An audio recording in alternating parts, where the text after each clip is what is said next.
Okay, just checking the vehicle in lane 1 before we move across. And I'm aware of the roundabout sign coming up on the left hand side takes us to the first exit. Roundabout sign on the right hand side gives us priority at the roundabout. Looking across to make sure vehicles are aware that we have priority. Just check the gantry and we can see there's flowing traffic up there.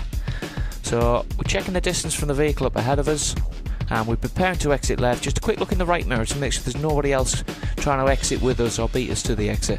Looking up at the gantry we see there's a vehicle there and another white van behind him. Just checking the distance again from the vehicle up ahead so we can use acceleration to help us find a gap if we need to. Looking across, there's vehicles there, so I'm going to use the signal. We're just going to accelerate now and feed ourselves into this gap nice and clean.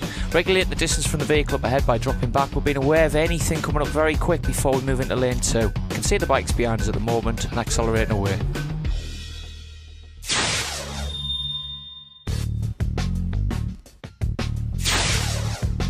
We're going to review this section in a little bit more detail now. As we approach the roundabout, and the sign on the right is the one that gives us priority at the roundabout. You can see the giveaway line halfway through the sign. Any foreign lorry drivers or people who are not using roundabouts or intersections like this might not be aware of the giveaway, so we need to be aware of anybody coming towards us from under that bridge. Looking at the gantry, you can see whether there's any traffic flow or initial clue as to whether it's a busy area or not. Keeping the gap from the vehicles like this is just allowing us to take the information as we need to. But there's actually a little bit of traffic flow up there.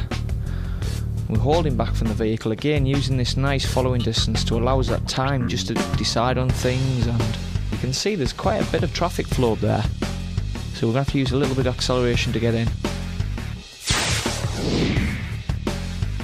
Our vehicle plan is to move to lane 1, lane 2 and probably into lane 3. If we're on a sports bike, we'll be putting a lot more throttle in here, which means we need to consider what's coming up fast to the rear.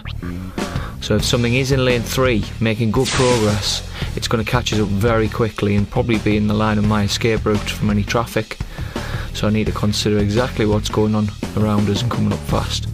We'll make some nice observations moving in, but notice how there's a little pause between each lane change. I'm not just flying into lane 3 to escape. I also need to consider if the van's going to move or brake or anything like that.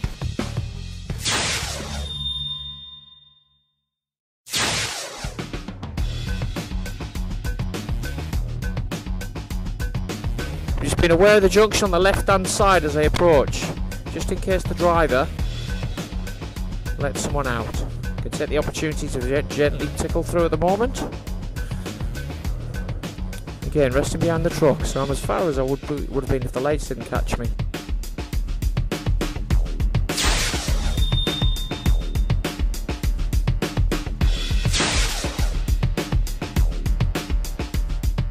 As we come through, you can see there's brake lights on the vehicles up ahead right down to where the white van is.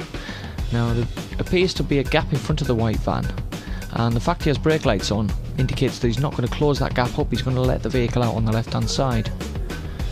As we continue through, being a little bit careful, you can see there is actually a car there who's just a little bit close to the near side. So as we come along, we're just going to rest behind this large vehicle. The traffic coming towards us looks like it may take lane 2 at any time, so that'll cause conflict between us, so I want to avoid that. The gap in the houses on the left, and the fact there's a dead end sign there on the left hand side I can see, would tell me there's a possible junction just the other side of this large restricted vehicle. I'm going to allow this vehicle to pull away, just controlling the space on my left hand side by setting off a little slower, and this will allow me to put the pieces together and look for a filter later on if needed.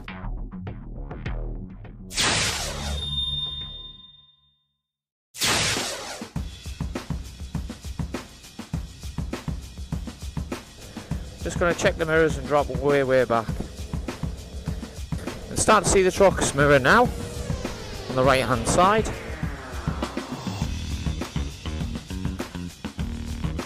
Now we can see if I stop here, I have very little visibility. Basically the truck behind me, I'm sandwiched at the moment as well. Good look in the mirrors. We're setting off nice and gently, allowing the truck to pull clear of us. The vehicles look like they're merging further down, so we're just going to give plenty of space for everything to sort itself out.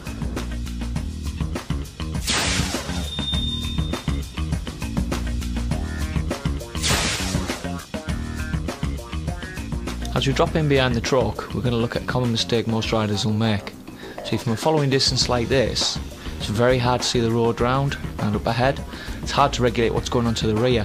Even if I drop back to a distance like this, the truck driver's still not aware I'm here or can't see me until I move it sort of an extremely wide position like this. I drop back into a position, and even from this sort of distance it's still hard to see this junction developing on the left hand side. I can't see anything into the junction. You can see there's an Audi there. If the Audi pulled out, the first sort of warning I would have of that would be the brake lights on the truck. From further back I'd be able to see the Audi's wheels, possibly his brake lights, and move through the area a lot safer.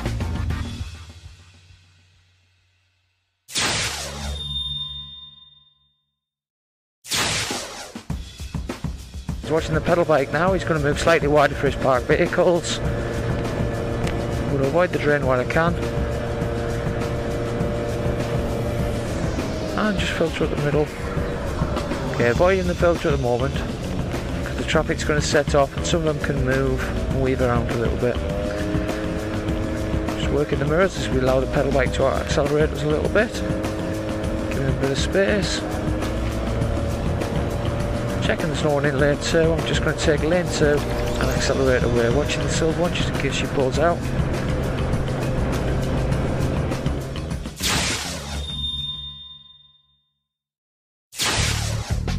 Okay, we can see the pedal bike up ahead moving wide for his silver vehicle. Now the brake lights on the silver vehicle hopefully mean the driver's not going to open the door or actually set off in the way of the pedal bike and make him move wide. Should any of this happen, we're controlling that right mirror and the space to our right so that we can take an avoidance if needed. As we continue on our way past the pedal bike, we can see a queue of traffic further down with a possible filter. Now the lights have changed, which is going to make things quite uncontrolled. As everybody sets off, there's quite a bit of movement, and you can see the pedal bike creeping up there as well. To allow the risk to be minimal here, I need this nice space and time to work. So I'm going to check and move out into lane 2, and you can see the junction on the left hand side with the drivers looking at us.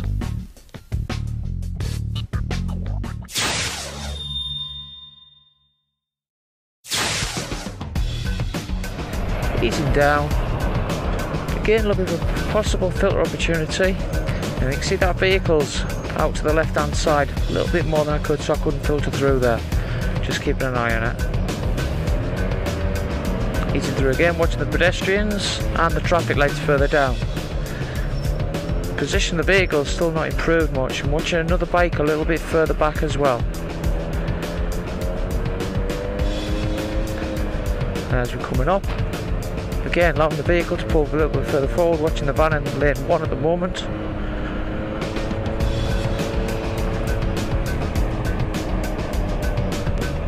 Just allowing this vehicle to pull away from me, watching the pedestrian.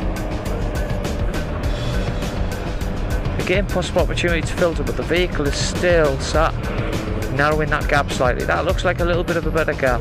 Just checking the vehicle as it slows in lane 1. It's going to allow me to feed through.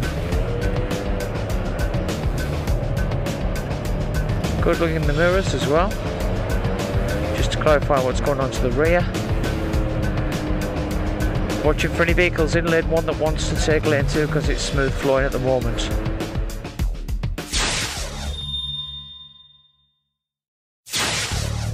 Okay, when we follow in traffic and filtering such as this, it's quite important to use the position to control what's going on. So I've dropped it down to a white line here, so I can view what's going on now. That area just behind the silver vehicle will be quite unsafe to stop in, so I'm holding back and not taking the filter on. The big red truck, I want to try and control the space around that red truck and keep an eye on him in the mirror if I can, so that if the filter opportunity is on I can take it, but I want to make sure that he's not going to shoot down the inside of me. I've just adjusted my position back to the middle, as you can see here, and if I use a little head check like that, that'll just make sure the truck's a little bit less positive about coming down the inside of me, really. So again, we're controlling the space and the area that's around us just by using the position and putting observations in so that other people can see what we may be intending to do or thinking about doing.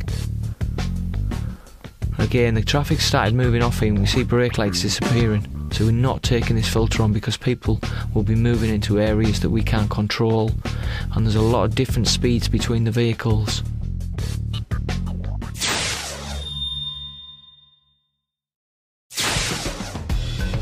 Again, got to look for a filtering opportunity if possible. Doesn't look too bad. Vehicle didn't look in his blind spot before he moved across though. Good job we had eyes in the mirrors and was aware of what's there, so we can just shift position.